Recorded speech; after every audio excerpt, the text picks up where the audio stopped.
Good evening everyone, সবাই কেমন আছো? Welcome to our channel Sourav Sulagna's lifestyle.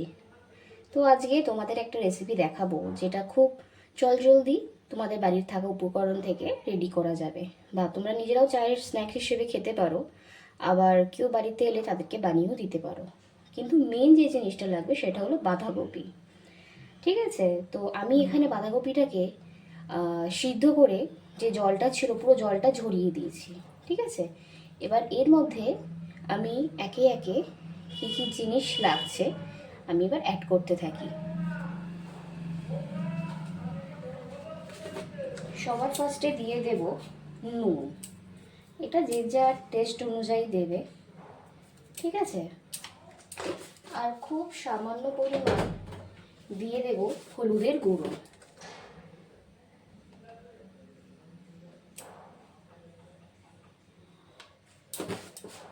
আর এইবার দিয়ে দেব একটু জিরের গুঁড়ো।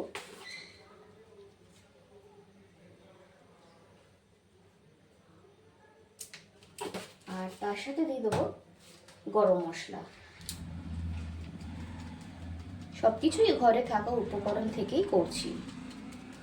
আর এর সাথেই যেহেতু বাইন্ডিং করতে একটু অসুবিধা হবে মাখলে, তো দিয়ে দেব বেসন।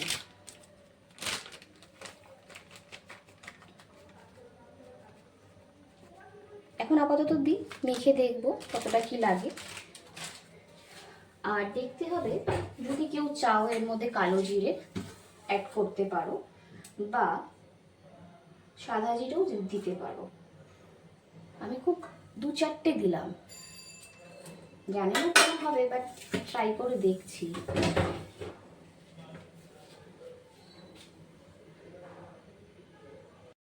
এবার এর মধ্যে দিয়ে দেবো ধনেপাতা।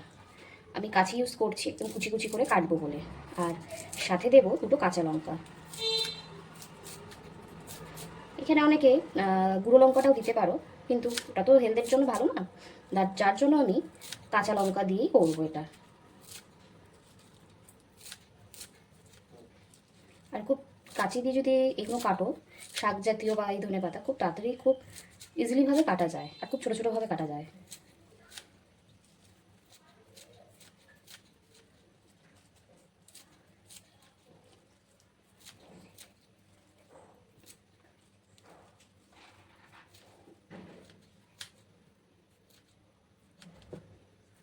এবার দিয়ে দেবো 2টো কাঁচা লঙ্কা।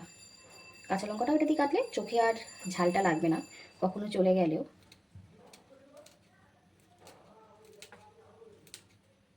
খুব সরু সরু করে কাটছি।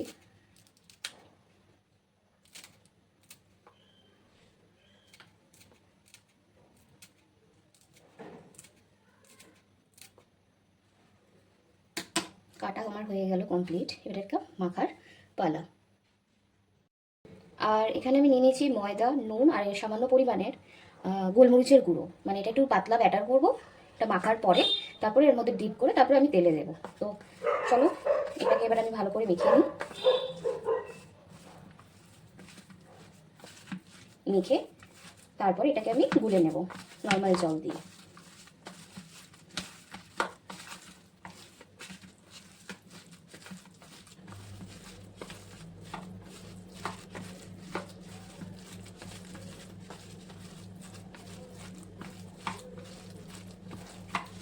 খুব সুন্দর করে মাখা হয়ে গেছে। ঠিক আছে, এগুলো ছোটো ছোটো করে একটু ওই কাবাবসের মতন বা ছোটো ছোটো বল করে, মানে যেটা শেপ তোমরা দিতে চাও সেটা দিয়ে দিতে পারো, কাবাবসের আকারে বা বলের মতন। তো আমি দেখছি আমি কি শেপ দিই, তোমরা দেখতে থাকো।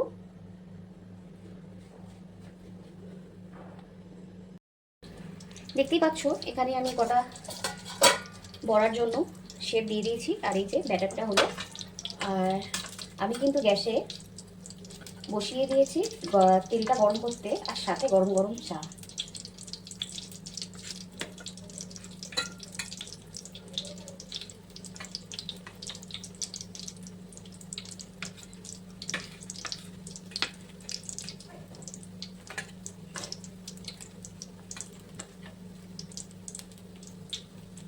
হালকা করে একটা করে শুধু কোটিং দিয়ে দেবো।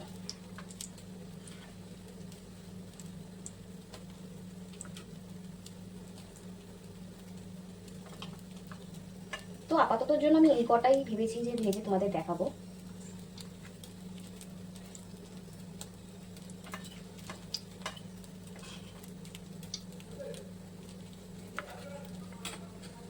করে ফেলেছি। এবার চলো দেখাই আমি যে এখানে অনেক কিছু রেডি করে ফেলেছি। এখানে তেল আমার প্রায় গরম হয়ে এসেছে, আর খুব ভালো করে গরম করতে হবে। আর এখানে আমি দুধ চায়ের জন্য দুধটা বসিয়ে দিয়েছি। দেখতেই পাচ্ছ খুব ভালোভাবে ধোয়াটা উঠছে। ঠিক আছে, এবার এক এক করে এই বড়া বা পকোড়া যেটাই বলো সেটা আমি তেলের মধ্যে দিয়ে দেবো। আর খুব ভালো করে গরম হয়েছে, জানি না তোমরা কেউ বুঝতে পারছো কি না, খুব ধোঁয়া উঠছে, তেলটা যেহেতু গরম হয়ে গেছে। এবার আমি গ্যাসের ফ্লেমটা সেমে করে একটা একটা করে দিয়ে দিচ্ছি।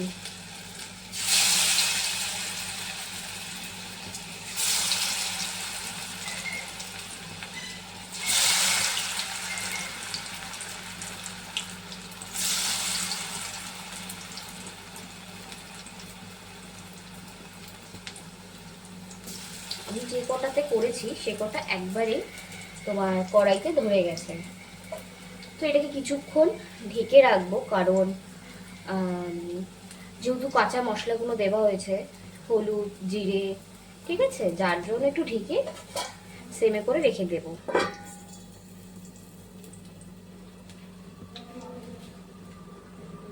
চলো হয়ে গেছে 2 মিনিটের মতন। হ্যাঁ, এবার খুলে দেখি ঢাকনাটা। সবাই দেখতেই পাচ্ছ। এবার সবকটাকে আমি একটু উল্টে পাল্টে দিই।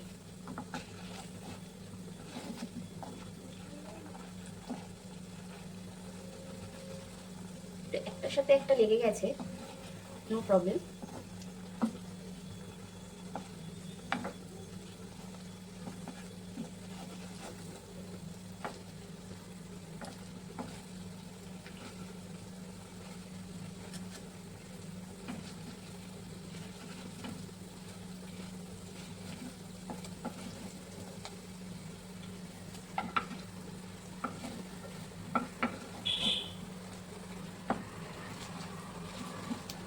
এবার পকোড়াগুলোকে হাই ফ্লেমে ভেজে নেব। আর এখানে প্রায় আমার চাটাও রেডি হয়ে এসছে। আবার ঢেকে দিয়ে যেতে তাড়াতাড়ি করে হয়ে যাবে।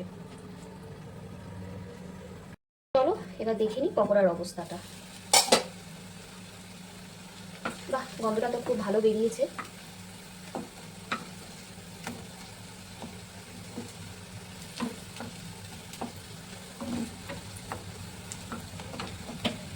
চলো এবার পকোড়াগুলো তো ভাজা হয়েই গেছে, এবার একে একে আমি প্লেটে নিয়ে নিচ্ছি। আর ওদিকে আমার চাও রেডি হয়ে গেছে খাওয়ার জন্য।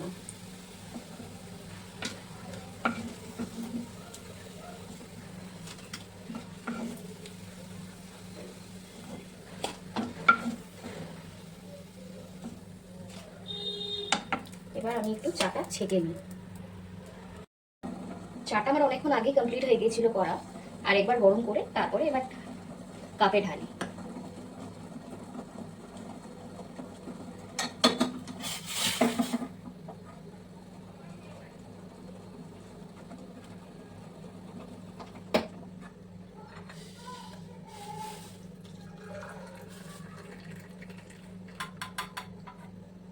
হয়ে গেছে আমাদের বিকেলের স্ন্যাক্স, পকোড়া আর এই চা, গরম গরম চা আর পকোড়া।